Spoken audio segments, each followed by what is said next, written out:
Hai, Assalamualaikum warahmatullahi wabarakatuh. Bersama saya Pierre Alfaris dari Lahazan Education. Saya merupakan Ketua Unit Bahasa Melayu di Lahazan Education. Baik. Live kita pada hari ini, untuk kita ceritakan, untuk berkongsikan mengenai apa, kita nak tengok especially bahagian kepada mereka yang berumur tahun 4 hingga tahun 6. So hari ni macam video-video ataupun live di sebelumnya, saya dah menerangkan mengenai topik binayat. Betul? Topik binayat. So tapi hari ni kita nak pergi tengok dekat bahagian pemahaman. So dekat bahagian pemahaman ni apa yang saya nak share selama setengah jam ni. Sebenarnya saya nak share kepada you all mengenai markah, jenis jawapan. Jenis jawapan ataupun kenapa ada setengah pelajar tu dia dapat markah. Sepatutnya contohlah katakan soalan pemahaman tu 2 markah, tapi dia dapat 1 je. Jawab panjang lah, tapi 2 markah punya jawapan dia dapat 1 je. Kenapa? So hari ni punya topik lebih kepada pemahaman. Alright. So harapnya kepada mereka yang sedang menonton ni dah boleh bersedia. So kalau ada apa-apa nak tanya, boleh terus tanya sepanjang penerangan ni untuk setengah jam ni, boleh? So hari ni pemahaman ni, kalau kata soalan pemahaman ni yang kebat lah, apalah, petikan dah, ini dekat bahagian kertas berapa? Kertas 1 ke kertas 2? Kertas 1, betul? Kertas 1 bahagian B.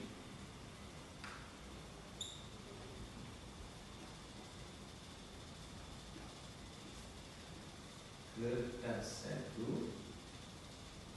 bahagian B.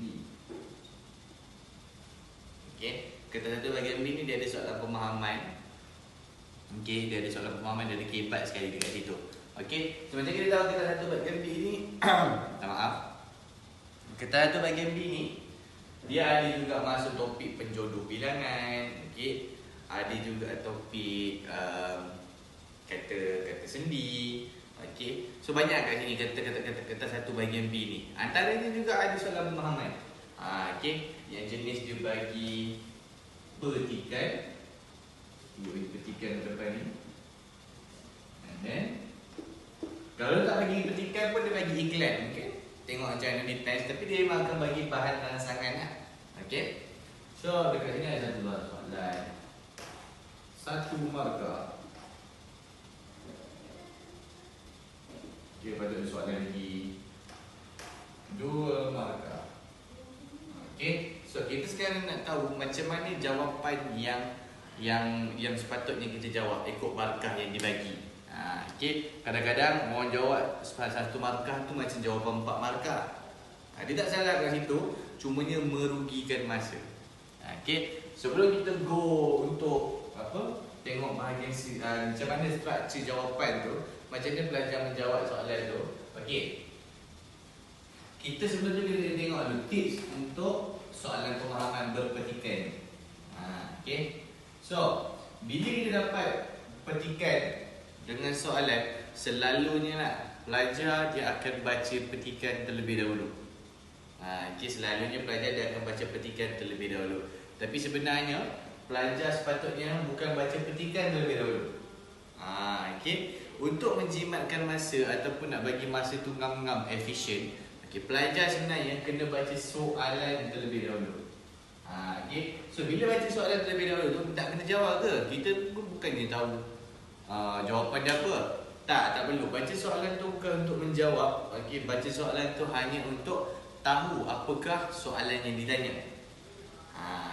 Lepas dah baca, dah tahu apa soalan yang dia nak tanya, barulah kita boleh baca petikan. Sambil baca petikan tu, sambil tu kita dah tahu soalan nak tanya apa. So kita boleh terus cari jawapannya.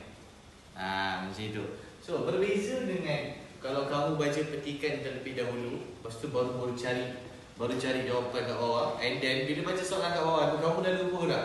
Ni tadi jawapan aku jumpa kat mana tadi? Dah kena baca sikit lagi. So bila baca soalan terlebih dahulu, sambil kamu baca petikan tu, sambil tu kamu boleh cek jawapan. Boleh faham tak saya? Ini tips yang pertama. So tips yang pertama ialah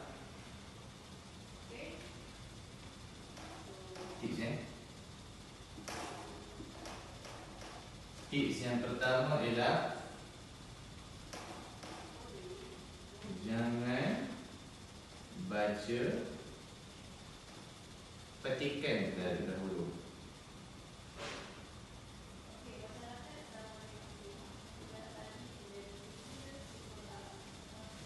Okay, jangan baca petikan terlebih dahulu.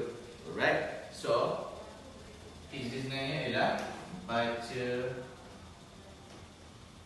soalan terlebih dahulu. Dekat sini. Beza dia ialah dia akan menjimatkan masa. Kalau pelajar tak berjaya boleh cuba buat lagi kat rumah nanti bila buat soalan pemahaman tu. Jangan baca petikan dulu. Lepas tu kalau bagi iklan ke apa ke, jangan baca iklan dulu, baca soalan terlebih dahulu. Lepas tu baca petikan. Okay. So now saya bagi masa seminit untuk salin dulu tips ni. Harap dia berguna. Okay, tips ni dulu salin seminit. Sambil tu.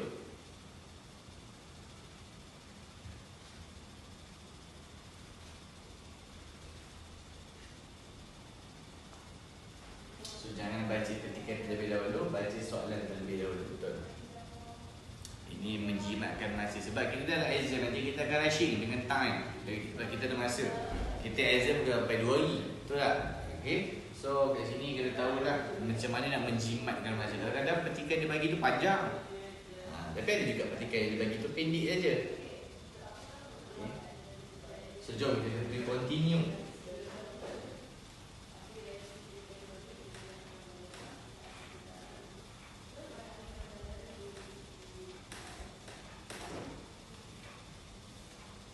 Okay.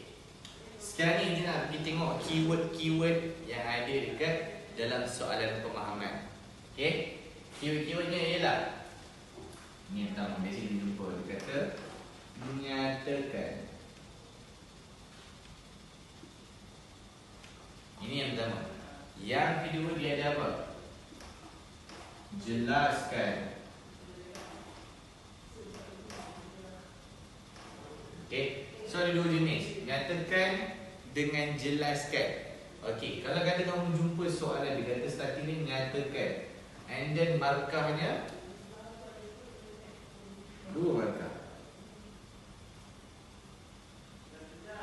So berapakah, macam manakah bentuk jawapan yang kamu nak kena buat? Dekat sini hanya perlu bagi 1 isi ataupun 2 isi. 2 poin lah. Sudah cukup. Okay. So bila dapat nyatakan ni bila kata 2 markah, of course bagi 2 ataupun bagi 1 pun cukup. Okay. Sebab apa? Dia nyatakan ni, dia tak minta kamu untuk huraikan. Dia tak minta kamu untuk huraikan ke, dia tak minta kamu untuk bagi contoh ke, dia minta nyatakan je. So kamu bagi je contoh soalan untuk nyatakan.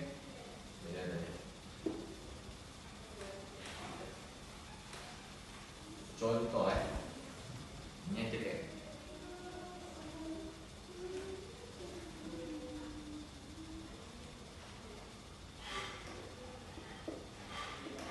Nyatakan apakah punca-punca berlakunya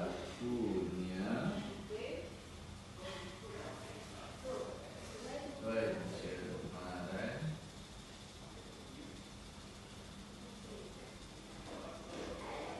di negara kita. Okay. 2 markah. Okay, bila kamu nampak kat sini apa? Keywordnya ialah nyatakan. Nyatakan. Bila nyatakan, punca nampak tak keyword kat sini? Okay, so sesuai ke kalau kita bagi 1? Tak, kenapa? Dekat sini menunjukkan banyak. Bila banyak, ni lebih daripada 1. So jawapan kamu bagi 2 kat sini. So jawapan sesuai adalah 2 isi. Sebab punca-punca ni menunjukkan lebih daripada satu. Punca-punca dia kata ganda. Kata ganda ni kan menunjukkan majmuk. Betul? Banyak. So bagi 2. Memanglah banyak. Kenapa tak bagi 4 je? Sebab markah ni 2 markah je. Lain lah kalau dia letak satu 4 markah, tapi tak ada lagi soalan macam itu. Okay? So 2 isi 2 markah. Katakanlah kita tengok seterusnya. Soalannya begini. Nyatakan juga. Tidak. Dan boleh. Nyatakan apakah sebab pelajar tidak minat belajar. Nyatakan apakah sebab pelajar tidak minat belajar. Okey. So dekat sini 2 markah juga. Tapi nak bagi berapa? Kat sini kamu hanya perlu bagi satu isi. Sebab apa? Dia minta sebab. Dia tak minta sebab-sebab. Okey. Habis tu kalau saya bagi satu markah je lah. Bukan ada 2. Okey, satu lagi markah dekat mana? Format. Format kamu jawab tu pun memainkan peranan. Bila format kamu jawab tu pun memainkan peranan. Okey. Katakanlah kamu terus bagi jawapan je. Bagi jawapan je. Titik. Okey. Macam gini punya jawapan. Ada setengah pemaksud dia tak ambil. Betul, tapi 1/2. Okey. So format nak menjawab macam mana? Kamu kena ambil full. Full tu macam mana? Sebab pelajar tidak minat belajar ialah bagi 1. Titik. Itu pun dah cukup. Okey. So, saya minta anda semua salin terlebih dahulu apa nota yang kat depan ni. Sebab kita teruskan. Ini adalah contoh soalan yang mempunyai keyword nyatakan dan 2 markah. So pelajar selalu tersilap dekat sini. Itu yang dia kata, saya dah jawab panjang-panjang rasa tapi tak dapat jawapan markah full dan sebagainya. Ini antara sebab-sebabnya. Kamu kena faham dulu macam mana markah tu berfungsi. Boleh? Silakan.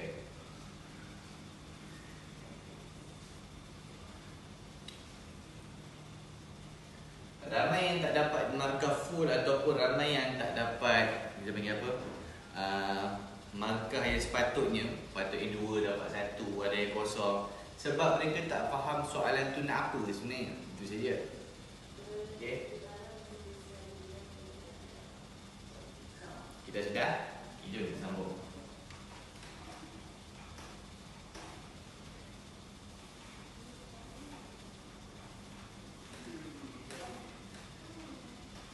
Ini adalah contoh soalan yang nyatakan. Okey. Sekarang ni kita nak tengok jelaskan. Okey, jelaskan. Bila kita jumpa keyword yang jelaskan ni, okey, jelaskan ataupun dia kata huraikan.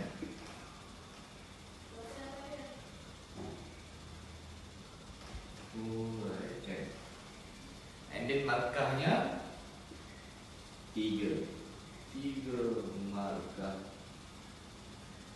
Jelaskan, huraikan. Okey. Bila 3 markah ni, apakah format yang kamu nak jawab? Berapa kamu nak bagi? Okey, dekat sini kamu punya jawapan kena ada huraian, kena ada isi tersirat. Kamu kena ada huraian. Okey, kamu kena bagi tahu. Sekejap. Bila kamu bagi isi di masa ni, 1 isi, 1 huraian. 1 isi, 1 huraian. Ini dah untuk cara nak menjawab soalan 3 markah. 1 isi, 1 huraian. Okey, tapi boleh 2 je. Ini 1 markah. Ini 1 markah. Mana satu lagi markah? Format kamu menjawab 1 markah lagi. Jawab full kan? Okey, macam tadi. So, katakanlah soalan yang berbunyi begini.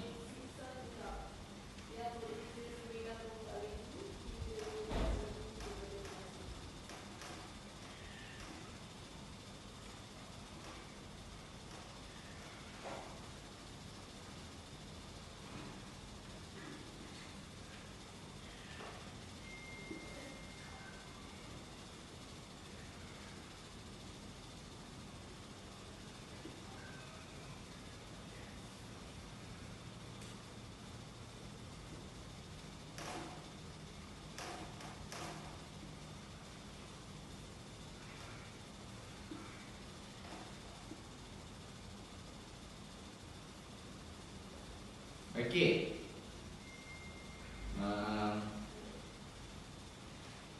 Masalah kes ragut. Katakan. Okey, dikatakan sini keywordnya huraikan. Mengapakah masyarakat Malaysia tak mengambil berat mengenai masalah kes ragut? Okey, katakan macam ini.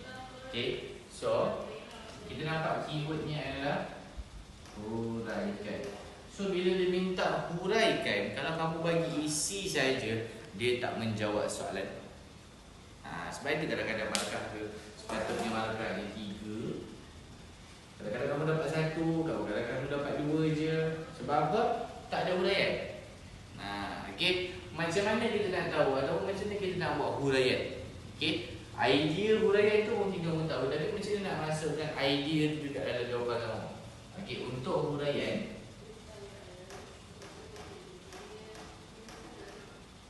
kamu masukkan kata hubung suka.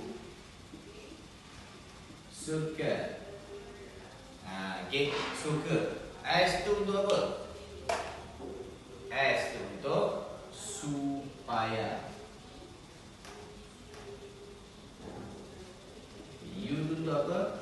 Untuk. K tu apa? Kerana. A ni apa? Agar. Okay, bila ada salah satu perkataan kata hubung ni dekat dalam kamu punya jawapan, okay, kita automatik tahu dekat jawapan kamu tu ada bahagian huraian, ada isi, ada huraian. Okay, so pemeriksa pun bila baca jawapan kamu, dia tengok ada kata hubung kat depan ni, salah satu lah, bukan pakai semua. Okay, salah satu. Okay, dia tahu jawapan kamu ni ada huraian. Macam itu. Okay, so untuk formula ni saya nak minta salin terlebih dahulu dalam buku tulis kamu. Silakan ambil nota. Untuk formula suka tu. Formula suka tu sepatutnya amat membantu belajar. Kadang-kadang belajar tak tahu ada idea huraian tu dah ada.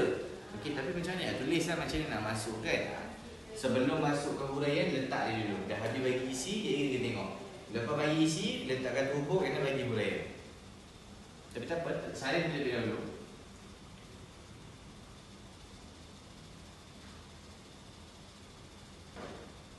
Jom.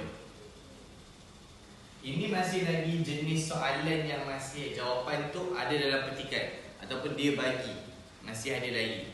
Okey. Cara nak jawab dia, kita bagi rangka menjawab soalan 3 markah.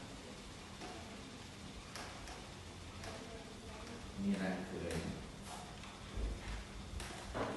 Rangka ni seperti ini.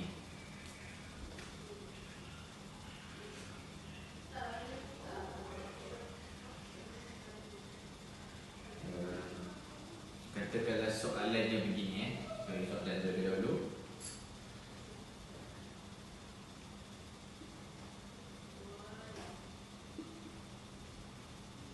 Dah sikit dah ada muat ni.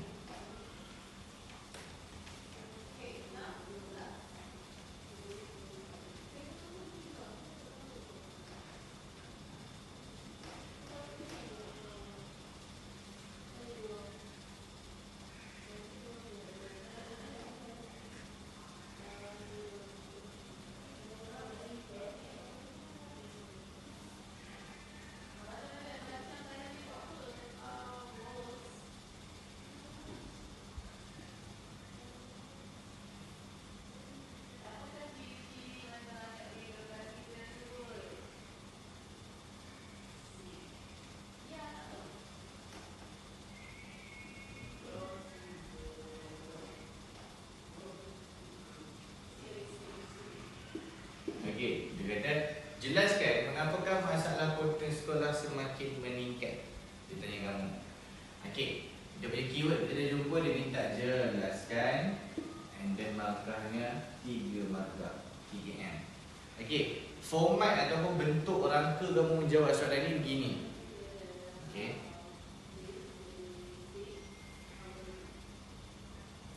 Pen lain.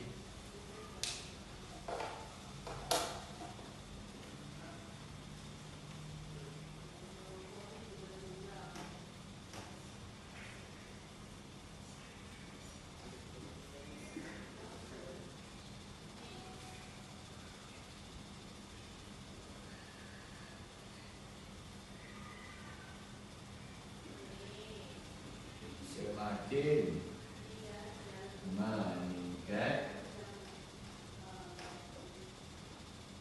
adalah disebabkan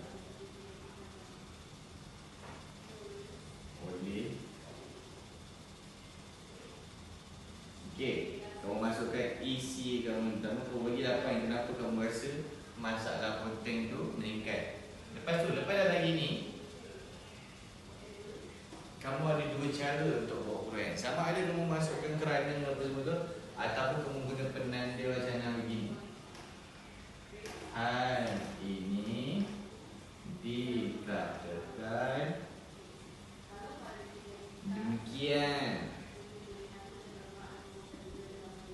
kerana dekat ni pun masuklah huraian kamu. Sini adalah huraian. Terakhir ya. Titik. Bila jawapan macam ini barulah 3 markah. Okey. So, agak-agak kamu kita terus settlekan masalah ni. Okey, sedang menonton tu boleh tak teruskan jawab terus soalan ni. Okey, structure ataupun rangka jawapan tu saya dah bagi. Kamu hanya perlu isikan jawapannya dengan huraiannya. Silakan saya bagi masa seminit.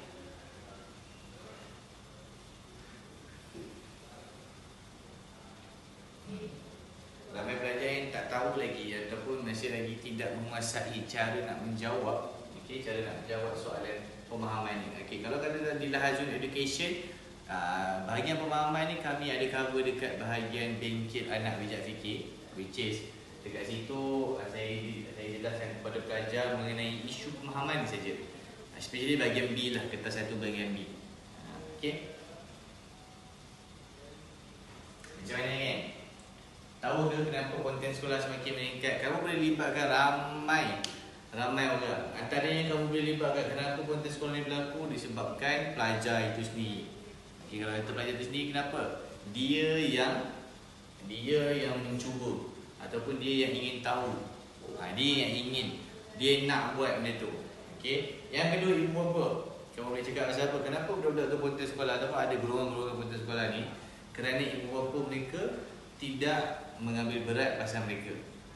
Okay? So, diorang rasa mak ayah diorang pun tak ambil berat pasal diorang. So, diorang konten sekolah pun tak ada masalah. Okay? Yang ketiga, rakan sebaya. Okay, dalam 10 orang yang dia berkawan, 9 orang konten sekolah. Dia je tak konten sekolah. Agak-agak dia akan stay tak konten sekolah ke akan terjerumus juga satu hari nanti. Dia akan terjerumus juga. So, rakan sebaya pun boleh. Seterusnya, sekolah pun memberikan penyebab atau menjadi sebab lah kenapa pelajar ni semua konten sekolah. Sebab apa? Sekolah tu kita boleh cakap sampai tahap cikgu yang mengajar dekat sekolah tu mengajar dengan cara yang kaedah yang bosan sampai pelajar tu tak minat nak masuk kelas. Okey, nak masuk kelas ada subjek tu pada hari tu dia tak nak masuk sebab dia tahu bosan lah, apalah dan sebagainya. Okey. So, boleh tak kat sini? Cuba kamu kena huraikan. Bila kamu pilih tadi, contoh kamu pilih ibu bapa. Sebab ibu bapa ni dia tak ambil berat pasal anak-anak dia. Okay, so bagi huraian, kenapa bila mak bapak tak ambil berat dia dalam konten yang berlaku? So, huraian dia kamu boleh cakap pasal bila pelajar tu terasa tidak dihargai ataupun tidak diambil kisah oleh ibu bapa dia, mereka tidak ada sebab ataupun mereka tidak takut untuk melakukan gejala konten ni. Okey. Mungkin di luar sana ibu bapa pula belajar kat luar sana mungkin ada pernah kenal dengan kawan-kawan yang ada sebab ada konten sekolah dan sebagainya. Okey, cuba kamu tengok apa sebab dia konten sekolah. Banyak sebab. Alright. Antara dia memang nak lah. Antaranya salah satu sebab memang dia memang nak konten sekolah. Okey. So, macam mana kan? Dah settle? Alright. Jom seterusnya kita pergi soalan yang seterusnya. 3 markah lagi, kita masih dekat 3 markah lagi.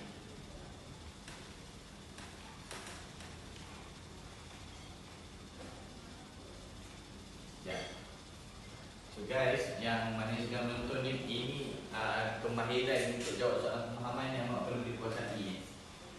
Kalau tidak, rugi.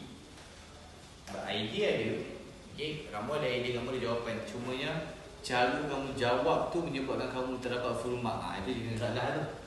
Kita terus ni. Jelaskan. Jelaskan. Mengapakah?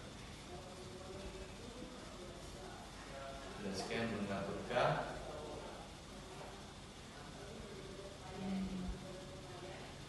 Pentingnya amalan menabung.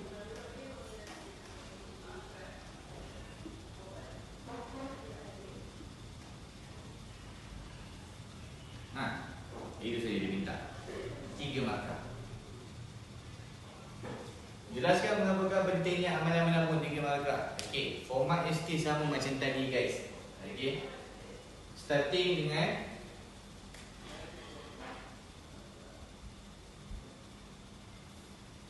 kepentingan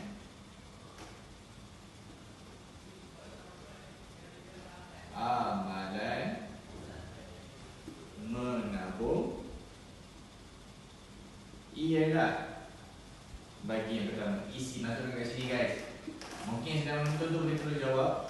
Okey, dah tahu isi ataupun dah tahu jawapan. Apakah pentingnya amalan menabung? Kenapa kita kena menabung? Masukkan kat sini. Okey, macam saya kata, kita ada suka kan, supaya, untuk, kerana, agar.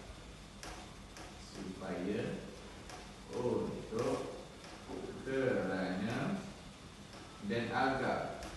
Okey, so salah satu dekat situ kamu boleh pakai sebenarnya. Kamu boleh letak kat sini. Kepentingan amalan menabung ialah, katakanlah, menjamin bekalan di masa yang akan datang, ataupun menjamin bekalan sewaktu berlakunya kecemasan. Okey, kerana masukkan ini huraian tak? Yes, ini dah bila kamu dah habis lagi, automatik 3 markah untuk jawapan kamu ni. Boleh faham maksud saya? Kita baru cerita ni kan, dan tinggal beberapa minit je kita bersama untuk live ni. Okay, kepada mereka yang tak faham ataupun macam tadi macam mana, saya boleh bagi tahu dekat komen tu. Nanti admin kami ataupun saya sendiri akan komen kat situ, jawab. Okay, tapi ni basically cara nak jawab 3 markah. Ada apa-apa soalan? Tak ada So dekat sini yang kita boleh pakai ialah kerana. Okay, dia depend guys. Okay, depend untuk jawapan kamu macam mana. Mungkin kamu guna supaya pula lepas ni, mungkin kamu pakai untuk. Yang penting jangan pakai semua supaya untuk kerana agak. Sebab jam tak tahu nak buat apa. Okay, dan satu lagi yang macam saya kata, satu kamu boleh pakai kerana. Kalau kamu nak pakai hal ini tu, kamu kena titik dulu kat sini. Titik, and then barulah boleh pakai hal ini dikatakan demikian kerana.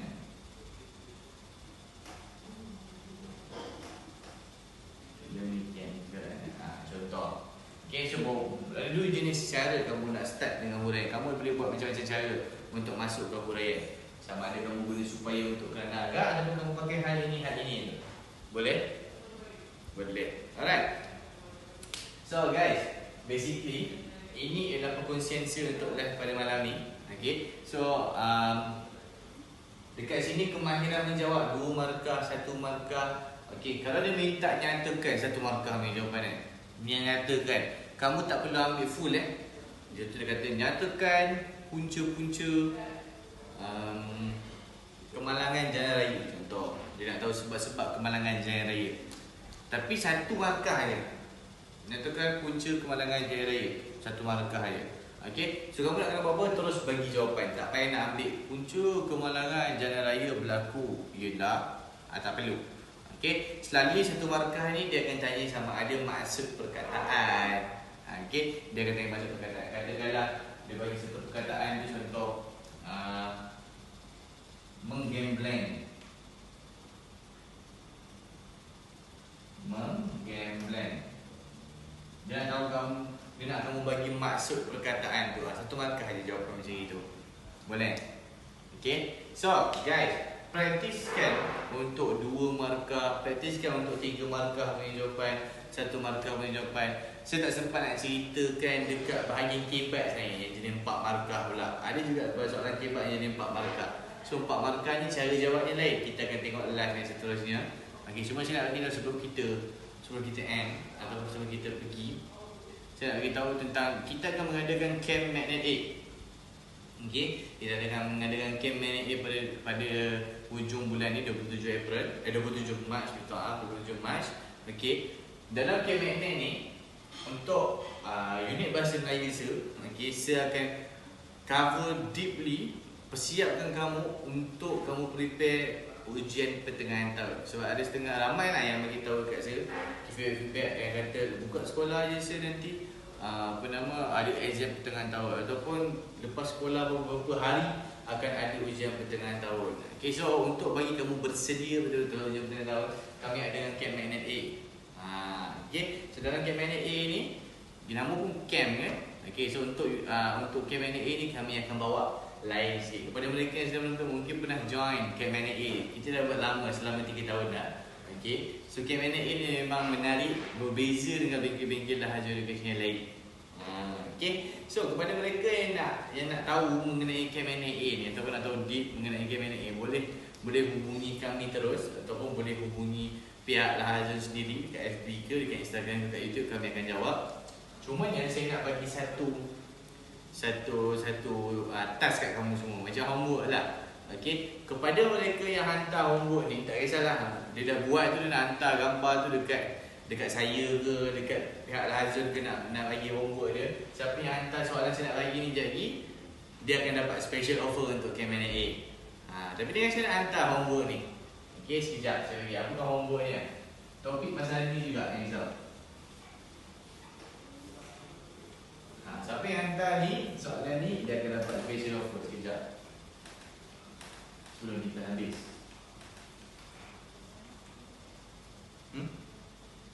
Okey, 3 minit lagi betul? Okey. Tak apa, kita lebih 3 minit sebenarnya. Tak apa. Tak masalah. Ni last. Ini untuk Camp Magnet. Siapa hantar soalan ni kat saya ataupun kat pihak lain, saya akan bagi special offer untuk dia, untuk Camp Magnet nanti. Okey, katakanlah soalannya begini.